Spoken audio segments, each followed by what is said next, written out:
I got a treat for you guys today. Honda Odyssey MK3. This is my girlfriend's one. She absolutely loves it. And believe it or not, so do I. Now bear in mind I'm in the Highlands of Scotland. These things are rare enough in the UK as it is. I had to travel to London for this one. We've had it about 2 years.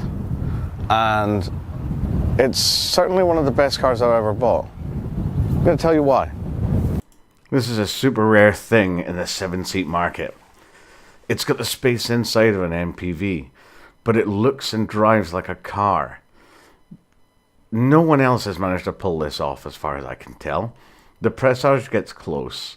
Several others have made attempts and failed, but somehow Honda got it spot on. And although the new model is very good and has lots of spec and everything, I think I'm talking about the Mark V here, the Mark III is where it's at. This thing sold well in every country it was introduced in. In Australia, in the US, and in Japan, these things did incredibly well. And for some reason in Europe, we didn't get them. Imagine if Honda had decided they were going to put their 2-litre diesel from the Accord into one of these and sell them in Europe. It was a missed opportunity, and I'm very disappointed. To my knowledge, there's only 3 Honda Odyssey MK3s in Inverness, and I own 2 of them, so you can guess that this might be slightly biased. But anyway, moving on. Most Honda Odysseys brought into the UK are typically the 2.4-litre K24 VVTi engine. Usually that's either coupled to the front-wheel drive or four-wheel drive system. Both are available, and you regularly see both in the UK. Both of mine are front-wheel drive ones, which is a little bit of a shame. I do hope to have a four-wheel drive one at some point, because I do like the idea of the supercharger or turbo kits that are available for these. If you can't tell already just by looking at it, this one's highly modified. And funnily enough, so is my other one. But you'll notice the blue tint on the front headlights, the Ava Fresno wheels, the aftermarket body kit. My partner likes to add her own little vinyl touches to every vehicle she owns. And you'll also notice the Lexus taillights. Wouldn't have been my original choice, but it's fine. It's also running a full aftermarket stainless steel exhaust, fully adjustable coilovers, and the funny looking wind deflectors that actually work pretty well. It arrived from Japan that way as far as I can tell. They're pretty good. Alright, let's start with the front. This is very common. The way the armrest always peels. You'll see it in so many of these. It's rather unfortunate. One of these days I'm going to get a replacement piece for it. And you'll also notice the same thing happens to the seat. It's always this outer edge. Again, it usually can be repaired by a leather upholsterer. It's always worth checking though when you import one. To the door card itself. So the pocket's good with a cup holder. The switches are very Honda. You can spot them a mile away. And you'll notice here, the door card has an inlay that matches the center of the seat. That's rather good. And you notice the chrome up here too, which is nice. The door itself is extremely light, and the window is an odd size, but it still works pretty well. First time I saw inside one of these, I just couldn't believe how big the dashboard is. The giant curve through it, and yet there's almost no buttons on it. It's very smoothed in, very simplistic. I guess it's unique. Pedal size, position, and the footrest are all really good, and you'll notice the parking brake is a push-on, push-off system. That's what it should have. The steering wheel has cruise control, but this side really should have track select for the stereo, but for some reason it doesn't. It's kind of annoying. When you're sitting in that driver's seat and you look down at those clocks, they look so far away, but you can still read them perfectly, and the blue's really nice too. The style is very minimalistic, but they've pulled it off extremely well. Everything you could want to see is there.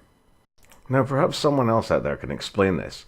Every single stereo fascia system that I look at in an Odyssey, every single one, is different. I don't know why this is the case. This one happened to have a double DIN slot already, but my black one has an inset nav unit, which is really annoying because finding a fascia panel for it seems to be rather difficult. Then again, you know, we're just not used to these cars, so I suppose that's one of the reasons why we're having these problems. I have no idea what to search for, and I'm sure I'll find something eventually. I'll just have to wing it. Another thing, why is the hazard light button so damn big? Climate control is pretty good. Very ergonomic. Just the right number of buttons. Anyway, on to the gear lever itself, which I love in this car. It's small, simple, easy to use. You know exactly where you are at any given time, and the semi-auto mode is fantastic. I'll cover that more in the road test. The center console is also very Japanese in its style design.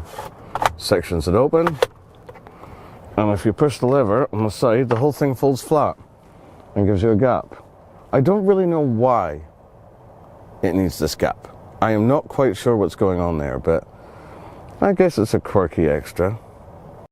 Well, we'll work our way down the dash for the 12-volt socket, which is miles away from anything.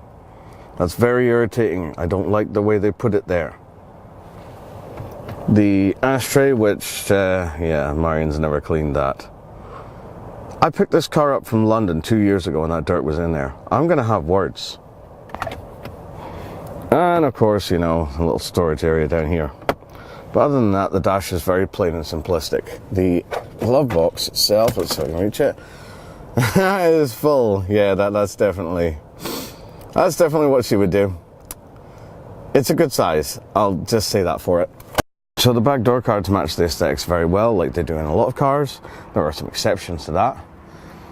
This little storage area is very interesting. It actually used to be an ashtray of its own, but it had a removable section. At some point, that was lost. It's got the lovely leather covers on it again back here, and these ones don't seem to tear the same way the front ones do. I guess it's just use. This is quite quirky. I don't know how useful that space is, but obviously it's kind of useful. And I first saw these in a Volkswagen Charan years ago, but they pop out. I really like that. This is the layout we typically run it in most of the time. The rear facing and the two forward facing in at the back. It's a good layout. The kids are often quite happy. The middle row features a lovely armrest with two cup holders. There's pockets on the back of the seats, as you can see here. The legroom's really good for this middle row. I'm not going to lie, it's very impressive. And even sitting in the middle wouldn't be so bad with that lap belt. It would actually still be relatively comfortable. Want to fold the seat, you just grab the lever and it folds pretty much on its own on those lovely runners. It's nice and easy. This back row is strictly 2 seats. And as you can see, they're still an excellent size. That's 2 full-size Recaro child seats in there. And they fit perfectly, with a gap in between, no problems at all. That's very important to note. Also, people in the back row don't have to scrimp too much because they get their own little storage areas and their cup holders. The windows are a reasonable size in the back, but not huge, as you can see there. And yet behind, there's still a fair degree of luggage space. It's where the Odyssey shines. Look at that luggage space. The Zafira, the S-Max, even something as large as the XC90 is put to shame by the amount of luggage space behind these seats when they're still in the up position. Why more car manufacturers couldn't have thought to make sure there was more luggage space like this is beyond me. It's wonderful. So the seat system on these cars is really easy. Pull the clip lever here, fold the seat. Do the same on this side, and then you'll notice a lever at the bottom. You pull that and this tag over here, and the whole seat folds over down here. You put your headrest in. Oops, that got stuck there. And there you have it. And if you're worried about the footwell, things getting stuck in there, on the backs of the seats you've got these special panels which come down to cover the footwells. And there you have it. You've got your 7-seat into a very expansive estate. I'll tell you what, this car's so practical. Absolutely brilliant. The seats are incredibly comfortable. Okay, they're manual adjustment. I can live with that. The fact that you get a nice lovely armrest is also very helpful. I can't tell you how good that is in a car like this. And here's a weird thing. I said it was an MPV before. It drives like a car. You might as well be driving an estate. You wouldn't know any better. And you've still got plenty of space in it. Going into gear is lovely and easy. I mean, okay, I'm practiced at this now, so I'm very used to it. Throttle response is very good. The gearbox changes instantly. Absolutely wonderful. Doesn't matter what gear you're doing, doesn't seem to matter about the revs or anything. If you change up or change down, it's boom, it's straight away. Now, that's very important for a car of this era. We expect that now with paddle shift in modern day. Other cars from the same era, say the Nissan Elgrand or the Toyota Alphard, they always had this major delay of about 1.5 seconds between changes. This is just instant. Just boom, no problem.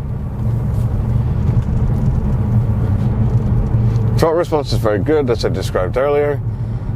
It is a VTEC, so obviously you've got to get it right up on the revs before you get any power, and that can be a little bit disappointing sometimes. I often drive this thing as a manual rather than as an automatic, and I do that because it's fun. And you wouldn't expect an MPV to be fun. There's that exhaust note again.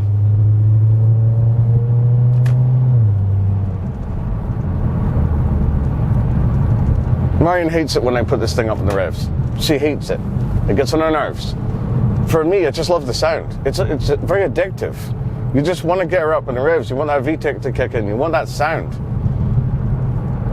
And the reason I decided to buy one myself, and I don't know how my exhaust is going to sound when it's done, but I wanted it so I could have that feeling myself without being guilty about it.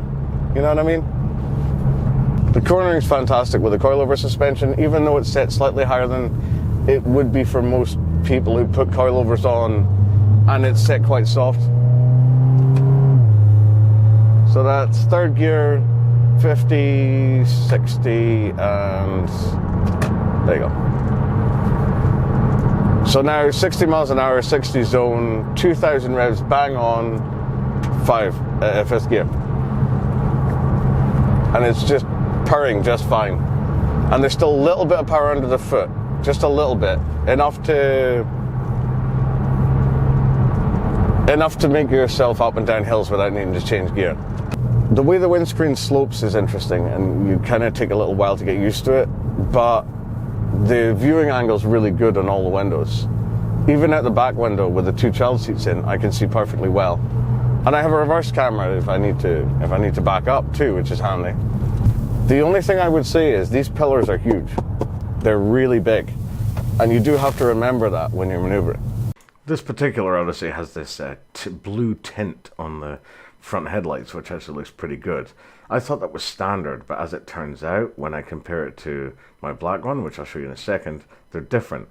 Also, I'm not a big fan of the front grille on this one, but Marion likes it, and since it's her motor, well, I guess it doesn't matter. I much prefer my front grille, though those yellow fog lights are going to have to go. And you notice the headlights don't have the same tint.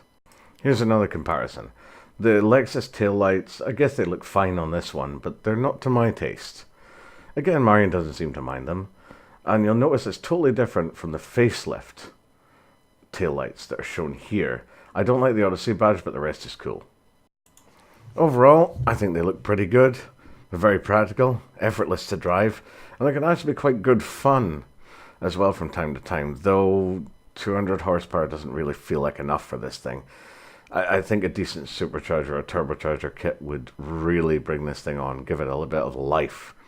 Apparently you can get over 300 horsepower with either the turbo or the supercharger kit, which I must admit made my eyes light up when I was first told about it. We don't really do that whole heavy tuning like they do in, say, the US. I don't know how many YouTube videos I've now watched on turbo and supercharger conversions for the K24 engine. One of these days I'm going to look into how much it costs. I don't honestly understand why there aren't way more of them in the UK and that sales aren't extremely strong.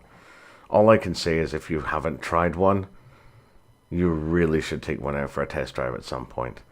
And I think people would be really surprised. I would like to see more of these things on the road. It's truly a crime that Honda decided in their infinite wisdom that in Europe we wouldn't get these. I guess that brings me on to the important bit. So these things, typically from the importers, you'll get them between 2004 and 2008 in terms of year. And the typical price is between 5 and 9 grand. I've seen some heavily modified examples go for 9.5. But typically speaking, they're very affordable too. This model really stood out amongst other 7-seaters and MPVs. Hopefully you enjoyed watching today's video as much as I enjoyed making it. Don't forget to like and subscribe if you enjoy my videos, and drop us a comment or two. I like answering them. Somehow I doubt this is the last video I'm going to be doing on the Honda Odyssey Mark III. And on the screen now is some of the other videos that we've made recently. Don't forget to check those out. Anyway, until next time, look after yourselves.